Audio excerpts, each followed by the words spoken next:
Welcome to another edition of the Dairy Voice through Dairy Business Communications.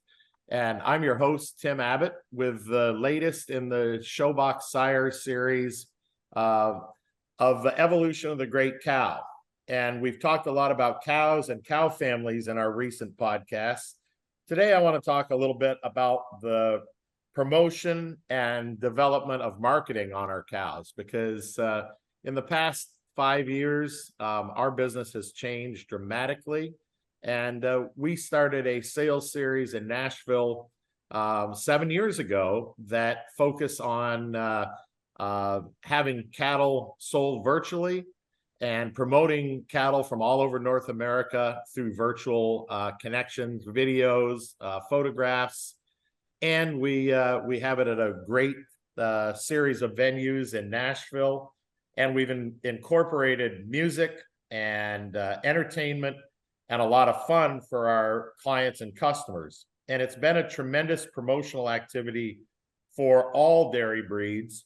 And we're excited to announce the plans for our 7th annual Music City celebration. And it's turned into a fun weekend of events. We start out Saturday with an event hosted by the Red and White Association at AJ's, and we'll have live music there for a welcome party. And then Sunday, we go to the All-American nominations. We now announce 3 major breeds: Holsteins, Red and Whites, and Jerseys. We announce our nominations for the All-American contest, and then have another music celebration. And then on Monday, the 11th, will be our sale, the 7th Music City celebration sale. And once again, lots of camaraderie and music when we're done. So we have taken the approach with this event that we're going to combine fellowship, music, and cows all into one package. So today's guests on our podcast are 2 of our performers that will be lighting up the stage in Nashville for us on Sunday afternoon, December 10th. And it's my privilege and pleasure to welcome 2 great artists from Nashville, Miss KC Johns and Tim Baumgartner. Welcome, you 2. KC, I'm going to start with you. I think it's beauty before age for sure.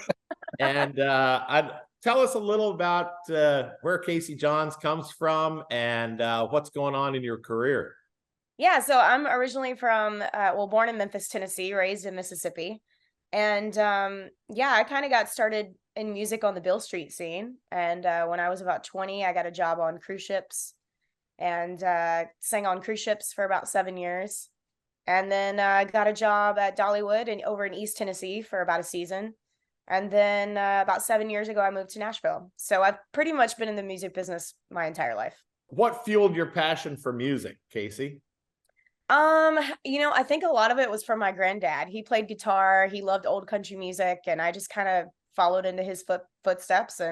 But I also I sang and I danced when I was a kid. So I was destined to do this for a career. Well, you certainly have made the most of it. And we'll talk a lot more about your career and your music here as we go.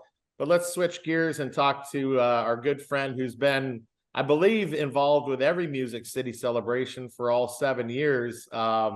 Many of you in our dairy industry know him through Vermont concerts or through cow concerts. But Tim Baumgartner, it's a true pleasure to welcome you to our podcast. Tell our listeners a little about who the great guitarist, where you come from, who you are. Thanks for having me, Tim. This is really, really cool. I grew up in southwestern Ohio, a little north of Cincinnati, and started playing guitar. It's been a lifelong obsession. Started around 3rd grade and loved country music, loved rock music, just loved it all. My whole family played. We would do a lot of camping with horses. And there was a lot of friends that would go with us, and we'd camp and trail ride. And at night, we'd sit around the campfire and play music. And so just the whole social aspect and music being part of it just has always been there. And then, we played in church every weekend. My whole family did, probably from the time I was in 5th grade through 12th. And then eventually my mother saw an ad in the paper to audition for Kings Island, the theme park in Ohio. And I don't know how I got the gig, but somehow the audition worked out and I got the gig. And so I spent 7 summers playing country music at theme parks, Kings Island, Ohio, and Williamsburg, Virginia. And then went to school for music, went to University of Cincinnati and Berklee College of Music. And all of my friends that I had met through the theme parks and in college and whatever, they were heading to Nashville. And so I was kind of the thing to do, come to Nashville. And that was in 1992. And just loved every bit of it. Just always loved playing music, love the people that get involved and the people you meet, and that just keeps you going. You know, Sharon and I spend a lot of time in Nashville and have a lot to do with the music scene in Nashville at our own level. But I've told a lot of people this, and I mean it sincerely. Part of the reason we have such admiration for KC and Timmy is because of their dedication to the business. KC runs a company that is a music business, and she runs it like a company. And we admire that. And she works hard every day to develop her business. Timmy is the same. And you know, Timmy, I tell the story. Most of us get up and work out in the morning and go for a walk or a swim. And Timmy gets up for a half hour or an hour and picks his guitar. And it's one of the most magical things, right, Casey, to watch him make that guitar talk. And he works on different licks and different approaches. So my hat's off to you two, because you're two of the hardest working musicians that we've been around. So I want our listeners to know that. And Timmy, I'd also say, interestingly, your mom is really connected to agriculture, which she's done several articles. Mrs. Baumgartner writes for Farm World and has done some great articles on our sales and was at the National Holstein Convention. Timmy, tell us your connection to agriculture even before this craziness that you started with us. Well, we grew up in the country, and my mother grew up in the country. She grew up with animals, and she's always been interested in that. And you talk about work ethic. She finds her passions and she hangs her hat on her passions and she goes with it. And so we've always been a very outdoors family, whether it's camping and mom and dad both spend a lot of time. My dad and I would always hunt and fish, and they go on bird walks and they go on kayaking trips. They're in their dang 80s and they're out there doing kayaking trips, and she's got a life list of birds, so she's always watching birds. And Casey and I'll be somewhere and I'll hear a bird or I'll see a bird doing something and I'll point it out to her and she'll look at me like I'm crazy. But that's just always been part of our family life, is talking about animals and wildlife. And growing up, we all had our pets. I had my first job was selling chicken eggs. I would ride the bike around the neighborhood, my handlebar in one hand and a couple dozen eggs in the other hand. And I'd sell them to all the neighbors for 65 cents a dozen. My older sister, she had a Jersey milk cow. So she milked that cow, twice a day, whatever, whether it was a blizzard outside or whether it was hot. Boy, she was out there. She loved Bessie, the Jersey. And sort of tying it all back, that's where my love of raw milk came from. And so this whole dairy connection just, it was just so fascinating to me to see all this, how this all works or whatever. And but back to mom, we always had outdoors, we always had animals, we always had agriculture around us and in our lives. And I can't tell you how many bales of hay I've thrown, and it's just so we always loved it. Casey, I know growing up in Memphis and also then on to Mississippi, maybe the cow world wasn't part of your life, but as you developed your career here, tell us a little about your connection now with the cow people. You've been to several of these. Tell us what you think when you're out. I think you've done 4 or 5 shows for cow people, as we call them. What are your thoughts when you're around the crowd? Well, I mean, going back to what you said about not being around cows, I definitely didn't grow up in that environment, but I did grow up kind of in the rodeo scene. My mom was a world champion barrel racer. She was a rodeo queen. My dad was a bull rider. So I used to sing a lot in the rodeo. So I was around, kind of like Tim's background, I was around animals all the time, and we grew up with horses and chickens and stuff like that. But I mean, I never had, a great job like Timmy had, selling chicken eggs, but That was a great job. You know, my life's not over yet. Who knows what the world, might lead to. But no, I think it's actually been amazing to be a part of this dairy cow business and what you've created, Abbott, because it's like it's amazing, and I only got involved in it because of Timmy B. So it's been amazing to come to the sales and see how it all works. And the first sale we were at that we played was the one where I think it was Footloose was there, and I mean, it was all these major cows, and it was amazing to watch. I had never seen anything like it, so it's been a blast to watch it go down. Well, we appreciate your involvement, and our business loves you too. I would say, Casey, just as a note, if you're going to sell chicken eggs, number one, I believe if anybody can do it, you can. And number two, you can get more than 65 cents a dozen. So just mark that down. Thank you. So you two have been on a crazy year. We've seen you a lot. You've played several events for us. You played at Duckett's in Wisconsin. You played our summer party in Vermont. You're going to play the Music City Celebration. You played the National Holstein Convention in Lexington. So you've been part of our year in the cow world. But aside from that, Casey, tell us where your career has taken you this year and what it's doing for the two of you who play together a lot. Yeah, it's honestly been quite a journey. I think 2020 kind of changed everything for me when everything shut down, and Timmy B and I we didn't have jobs. We didn't know what we were going to do. So we kind of went into the live stream world and kind of started doing shows on Facebook and YouTube and wherever else you can do music, and just to continue to try to make a living. And then that's kind of led to all of our live shows that we have now, and like road shows for me, because before I wasn't really doing a lot of road shows. I was playing mostly on Broadway.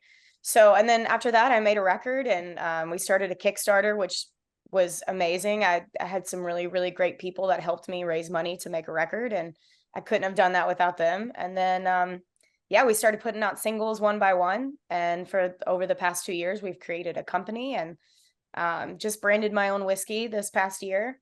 And trying to sell that, and then partnered with a couple companies. We just partnered with Justin Boots. We just partnered with a skincare company called Revive.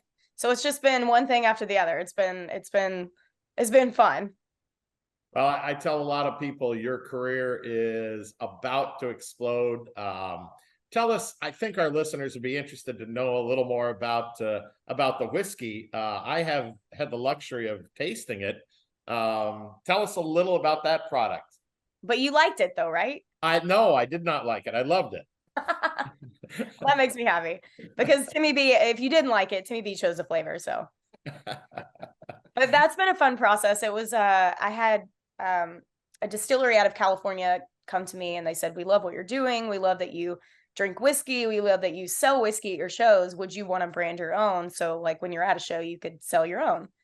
And I said, that sounds like a blast. So they kind of went with me for a couple of months, and we chose flavors, and Timmy B actually helped me in the process. We chose, we got to sit around and drink whiskey and see what kind of flavors we loved, because I know Timmy B knows whiskey too.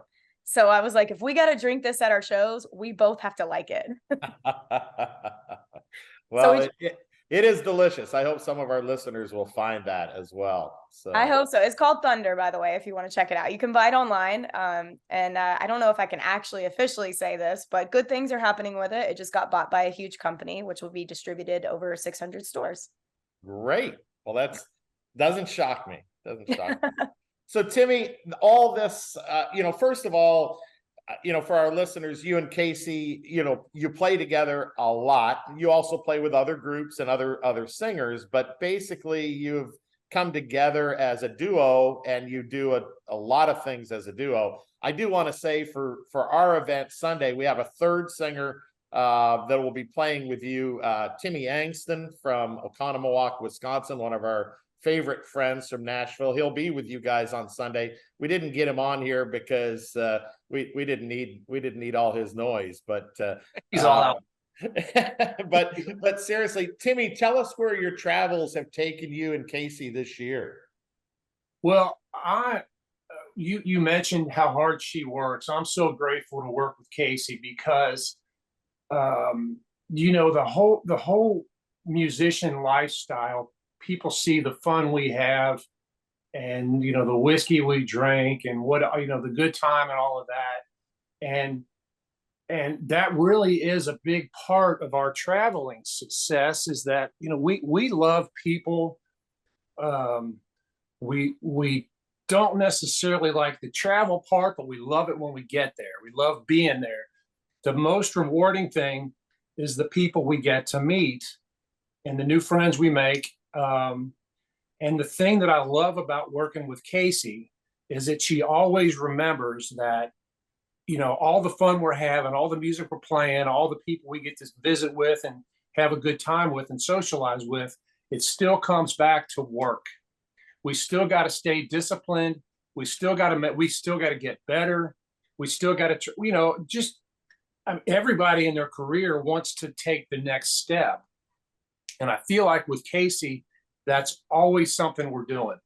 You know, that's always, it's never, we try never to go to the extreme to the point where we can't work the next day because we're, you know, we blew ourselves out the night before. It's always about, you know, we did this show. Now, you know, when we get in the car and we're driving to the next place, you know, we're talking about the next single we want to release. So we're talking about, you know, hey, that gig we got coming up in a month, are we flying or are we driving? Hey, have you talked to the sound man and this, you know, in this other city? So it's always productive. That's the best thing about working with KC. And so what's happened is that it just keeps us going. And so as she was saying, when everything slowed down, 2021, whatever, as soon as that ended and we came out of the gate and we put our heads together and we started talking about different shows we could do and different avenues we could take, the next thing we knew, our 2023 was full. 2022 was full. 2023 has been every single weekend. We had to deliberately say in November, we're not going to travel. We're going to stay home and try to write, try to record, do some shows in Nashville, because 2024, it's doing the same thing. Like 2024 is practically booked. You know, we try to keep a couple of weekends. We try to be selective about how we put the travel schedule together so that there's always room for something else if it comes up. But I'm just happy and grateful to say that, you know, trying to maintain the productivity that what I mentioned, we just stay busy. And it's the coolest thing too, because we're getting to go to great places. We're getting to play for great people, and the music always gets better. And throwing Angston in there too, you know, he's the same. He's got the same mentality. He wants to work. He wants to make it better. When we get out there and we're playing with people, the interaction is awesome and fun and the socializing and all of that. But then we come right back to how do we get it better? So we went to Norway 3 times this year, and I only got that gig because of Timmy B. So I think like both of our connections together have been really, really exciting and fun. And the people we've met along the way, like Timmy B said, it's been a lot of fun to just meet everyone. But yeah, Norway was absolutely amazing. I haven't told Timmy B this yet, but we just got a message this morning about some other international traveling connected to our Norway show. So hopefully we'll get to kind of add in some other things like Ireland and maybe a London date. Who knows? I don't know. You've got a couple music festivals in 2024. I'm excited to learn about them. Yeah, we've got a couple coming up. We're definitely I can go ahead and say that we're doing the Highway 30 Fest with Morgan Wade next summer. And then we're definitely doing the one out in Texas and Fort Worth next year, but I don't know who's on the lineup, but I will say the lineup's going to be amazing. To wrap up our discussion today, tell a couple quick questions for each of you. So both of you, here comes the question. You've got one song you're going to play to impress the crowd. Timmy, I'm going to start with you because we're going to give KC a second. I think you'll have one quickly. You got one song that you go to impress the crowd. What will Timmy Baumgartner play? Well, probably the last 3 months. That's, oh gosh, I don't know. There's so many. If it's going to be the same song as me, I'm going to laugh so hard. What'd you say, Casey? If it's going to be the same song as me, I'm going to laugh so hard. Well, I feel like for the last 3 months, that's been Hotel California. Oh my God, that was the one I was going to say. We will lead off Nashville with Hotel California, guys. If that's your go-to. I'm a little crushed that you didn't say Kalijah, because that's the song I get to sing with these two on Well, stage. that's when we want to show you off. Yeah, that's when you're showcasing my musical ability. But no, that's interesting, and that tells how in sync you are with each other. And the last thing is, Casey or Timmy, I'll let either of you answer this. If people want to get your music, Casey, what do they do? Especially, a hillbilly like me that's not in tune with all the social. I'm not on Bookface and I'm not on all the different media. How does somebody get KC Johns music? Yeah, you can find everything at kcjohns.rocks, and KC spelled just like the Sunshine Band, just 2 letters, kcjohns.rocks. And there you can find music, media, bio, contact information, everything on there. But my music's also available on Spotify or Apple Music or Amazon, Pandora, wherever you get your music. Beautiful. And Timmy, to end this great interview, I'd like you to give your welcome speech or please come to Nashville for the Cow event weekend speech to get our listeners to get their tickets to get to Nashville. Get your tickets and get to Nashville. Are you kidding me? You got to be there. I've been rolling around in my head my final thoughts. I'm just looking forward to seeing everybody. I feel like I've gotten to know so many of the folks in your industry, and it's such a great time to see everyone and to watch the minds work and to talk to the different folks that are there about their different roles they have in your industry, whether they're a breeder, whether they're a boarder, whether they're a trucker. It's fascinating to me. Every single time I go to one of these events, I learn something else, and it's mind blowing. It's like 7 years. It's staggering to me that something new every time. I'll meet someone new. I'll learn something new. I'll hear a new story. It's always one of my favorite events to be a part of. So yeah, folks, don't miss this. Good luck to you, and we'll look forward to seeing you in Nashville.